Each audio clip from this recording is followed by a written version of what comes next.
Hello student, I am Shivam sir. आशा करता हूँ कि आपकी पढ़ाई सुचारू रूप से चल रही होगी।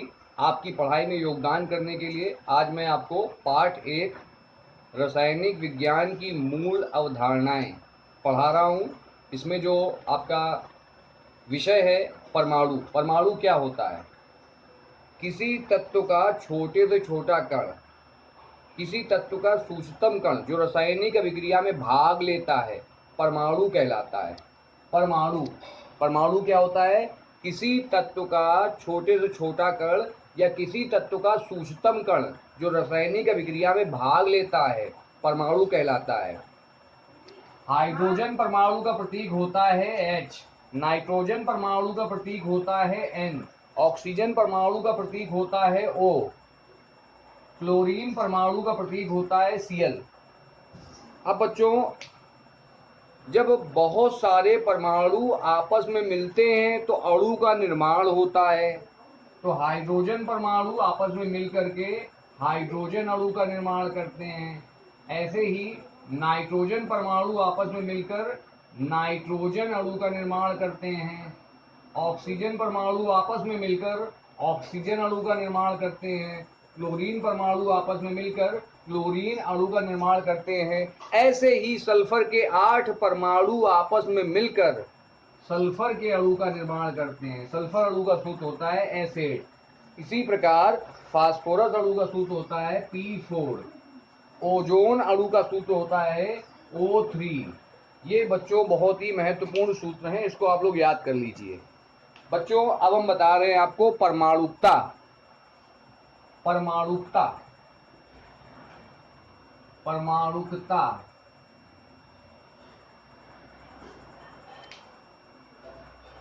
किसी अणु में उपस्थित परमाणुओं की संख्या को परमाणुकता कहते हैं। जैसे अमोनिया का अणु सूत्र होता है NH3 और इसमें परमाणुओं की संख्या है 3 + 1, 3 और 1 4, तो इसकी परमाणुकता हो गई 4। मीथेन का अणु सूत्र होता है CH4 और इसमें परमाणुओं की संख्या है 4 + 1 5, तो इसकी परमाणुकता हो गई 5। इसी प्रकार कैल्शियम कार्बोनेट का अणु सूत्र होता है CaCO3। इसमें परमाणुओं की संख्या है 3 1 4 1 5, तो इसकी परमाणुकता हो गई 5। प्यारे बच्चों, आपका अगला है इथेन।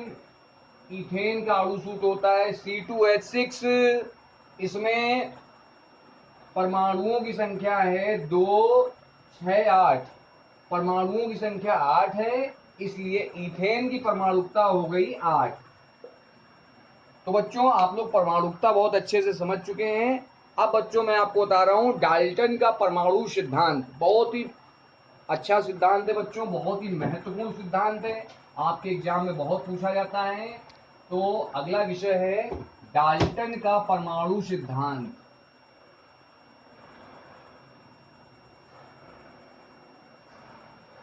डाल्टन का परमाणु सिद्धांत। प्यारे बच्चों, जॉन डाल्टन ने 1808 में एक सिद्धांत प्रस्तुत किया था जिसे डाल्टन का परमाणु सिद्धांत कहते हैं।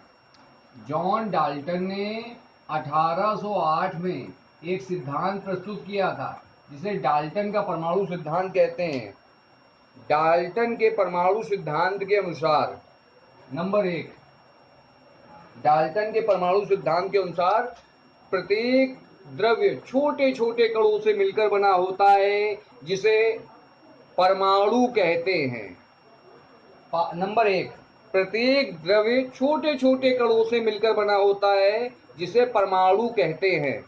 तो डाल्टन के परमाणु सिद्धांत के अनुसार प्रत्येक द्रव्य छोटे छोटे कणों से मिलकर बना होता है। प्रत्येक द्रव्य छोटे छोटे कणों से मिलकर बना होता है। छोटे छोटे कणों से मिलकर बना होता है। मिलकर बना होता है। प्रत्येक द्रव्य छोटे छोटे कणों से मिलकर बना होता है, जिसे परमाणु कहते हैं, जिसे परमाणु कहते हैं। तो बच्चों बहुत ही अच्छे से आपको आ गया होगा, जिसे परमाणु कहते हैं। नंबर 2, एक ही तत्व के सभी परमाणु आकृति, आकार तथा द्रव्यमान में समान होते हैं। एक ही तत्व के सभी परमाणु आकृति, आकार तथा द्रव्यमान में समान होते हैं। नंबर 2, एक ही तत्व के सभी परमाणु, एक ही तत्व के सभी परमाणु आकृति, द्रव्यमान में समान होते हैं, आदि में समान होते हैं। जबकि बच्चों भिन्न भिन्न तत्वों के परमाणु आकृति, आकार एवं द्रव्यमान में भिन्न भिन्न होते हैं। नंबर 3, परमाणु को ना तो उत्पन्न किया जा सकता है और ना ही नष्ट किया जा सकता है। नंबर 3, परमाणु को ना तो उत्पन्न किया जा सकता है और ना ही नष्ट किया जा सकता है।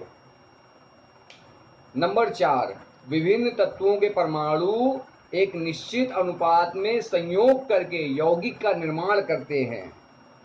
नंबर 4, विभिन्न तत्वों के परमाणु, विभिन्न तत्वों के परमाणु एक निश्चित अनुपात में संयोग करके एक निश्चित अनुपात में संयोग करके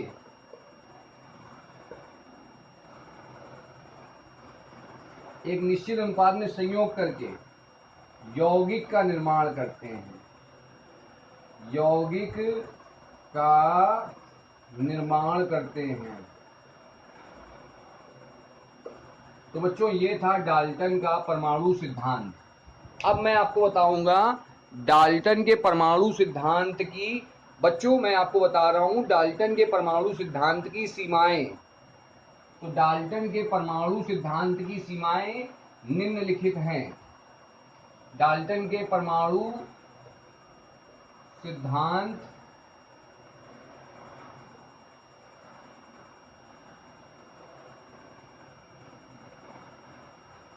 डाल्टन के परमाणु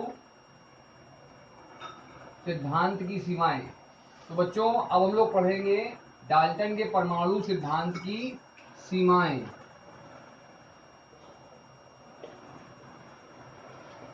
तो बच्चों डाल्टन के परमाणु सिद्धांत की सीमाएं निम्नलिखित हैं। बच्चों डाल्टन के परमाणु सिद्धांत के अनुसार परमाणु अविभाज्य कण है, लेकिन इसका आज हम लोग जानते हैं कि परमाणु अविभाज्य नहीं है। परमाणु अविभाज्य नहीं है। परमाणु अविभाज्य नहीं है। परमाणु को इलेक्ट्रॉन, प्रोटॉन, न्यूट्रॉन में विभाजित किया जा सकता है। बच्चों पहली सीमा है परमाणु अविभाज्य नहीं है, परमाणु को इलेक्ट्रॉन, प्रोटॉन, न्यूट्रॉन में विभाजित किया जा सकता है। नंबर 2, समस्थानिकों की उपस्थिति के कारण। समस्थानिक क्या होता है बच्चों? एक ही तत्व के ऐसे परमाणु जिनका ये आपका समस्थानिक है 1H1, 1H2, 1H3। तो एक ही तत्व के ऐसे परमाणु जिनकी परमाणु संख्या समान होती है लेकिन परमाणु द्रव्यमान भिन्न भिन्न होता है, समस्थानिक कहलाते हैं। तो समस्थानिकों की उपस्थिति के कारण एक ही तत्व के भिन्न भिन्न द्रव्यमान हो सकते हैं। बच्चों नॉर्मली क्या होता है, एक ही तत्व के भिन्न भिन्न द्रव्यमान नहीं होते हैं, लेकिन समस्थानिकों की उपस्थिति के कारण एक ही तत्व के भिन्न भिन्न द्रव्यमान हो सकते हैं। ये दूसरी सीमा है। सीमा नंबर 3, आर्गन 18 AR 40, 20 CA 40। बच्चों भिन्न भिन्न तत्वों के परमाणु भार समान हो सकते हैं। नॉर्मली बच्चों क्या होता है, आमतौर पर क्या होता है, भिन्न भिन्न तत्वों के परमाणु भार भिन्न भिन्न होते हैं। लेकिन तीसरी सीमा क्या है कि भिन्न भिन्न तत्वों के परमाणु भार समान हो सकते हैं। तो ये आपका डाल्टन के परमाणु सिद्धांत की सीमा नंबर 3। बच्चों मैं आशा करता हूं आपको ये वीडियो समझ में आया होगा। इसको अभी अपने सभी मित्रों को शेयर करें, लाइक करें, सब्सक्राइब करें। Okay student, take care, God bless you all.